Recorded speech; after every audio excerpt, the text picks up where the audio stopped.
मैं अभी अफ्तार बनाकर आई थी। दागी फलों से तो कोई फ्रूट चाट भी नहीं बनाता, इन्होंने हुकूमत बना दी।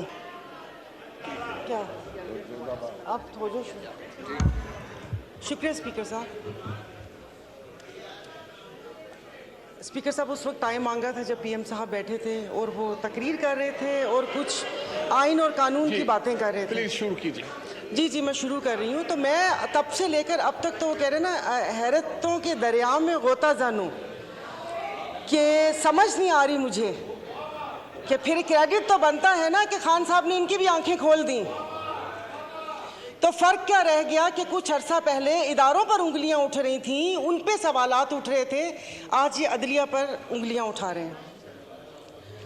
तो वन मैन शो तो 75 सालों से इस मुल्क में, और अगर थोड़ा लाइटर मोड में बात करूं तो इतने सारे लोग वन मैन शो परफ्यूम भी लगाते होंगे। क्या पार्टी में वन मैन शो नहीं होता? तो पूछना मुझे मेरे 2-3 सवालात हैं। पूछना ये था कि यह वन मैन शो कि नहीं होगा, क्या ये सिर्फ अदलिया की हद तक होगा या इसका इतलाक बाकी इदारों पर भी होगा?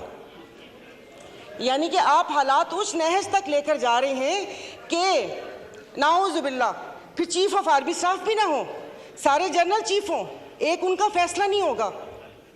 मुईशत तो तबाह कर दी, अब हाथ धोकर इदारों के पीछे पड़ गए हैं।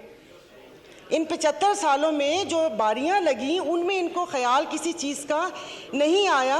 अब जब बात अपने पर आई तो फिर इनको इदारों की खामियां भी दिखना शुरू हो गई। जो आवाम मर रही थी और जो इंसाफ का जो क्या कहते हैं कितने नंबर पर चला गया, कहाँ से कहाँ तक, तब ख्याल नहीं आया। लेकिन वो कहते हैं ना कि जब अपने पाँव जले तो फिर इदारों के ऊपर आ गए।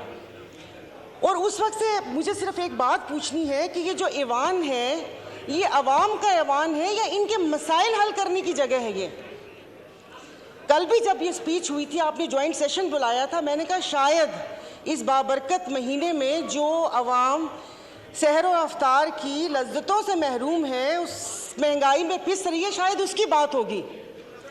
लेकिन वो लग रहा है जैसे कोई घिसी पिटी कैसेट वापस से लगा दी, और मतलब जैसे हम इस मुल्क के शहरी नहीं हैं या यादाश्त कमज़ोर है कि जो हमें पता ना हो कि यहाँ पर तोशा खाना का तो जिक्र हुआ लेकिन हार का जिक्र करना भूल गए। जब केस की बात हुई तो आप इनसे ये तो पूछें कि यूसुफ रज़ा गिलानी साहब के पिटीशन दायर किसने की थी? वो भी इन्होंने की थी, बड़े मियाँ साहब काला कोट पहन कर गए थे। और दूसरा हंसी भी आ रही थी और तरस भी आ रहा था कि उन्होंने एक बात की कि अल्लाह पाक हमारी आसानियां दूर करें। पीछे बैठे हुए पटवारी नहीं समझिएगा, पंखे फैन, उन्होंने कहा आमीन। सुना ही नहीं कि अल्लाह पाक आसानियां दूर करे। और दूसरा आपने साले मोहम्मद को बोला तशरीफ़ रखें, पीएम साहब बैठ गए, तो कितने मासूम हैं। तो यहाँ पर कोई ऐवान पे अवाम की बात करनी चाहिए। स्पीकर साहब, मतलब चीज़ें हाथ से जब फिसल जाएंगी तो फिर ये नुकसान पाकिस्तान का होगा।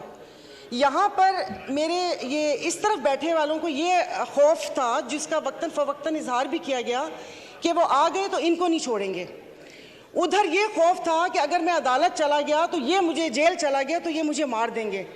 तो इस खौफ में तो गलत फैसले होते हैं। बहुत साल पहले कहा था हम इधर तुम उधर, और आज कह रहे हैं या हम या तुम। ये तो इनके बका की जंग है।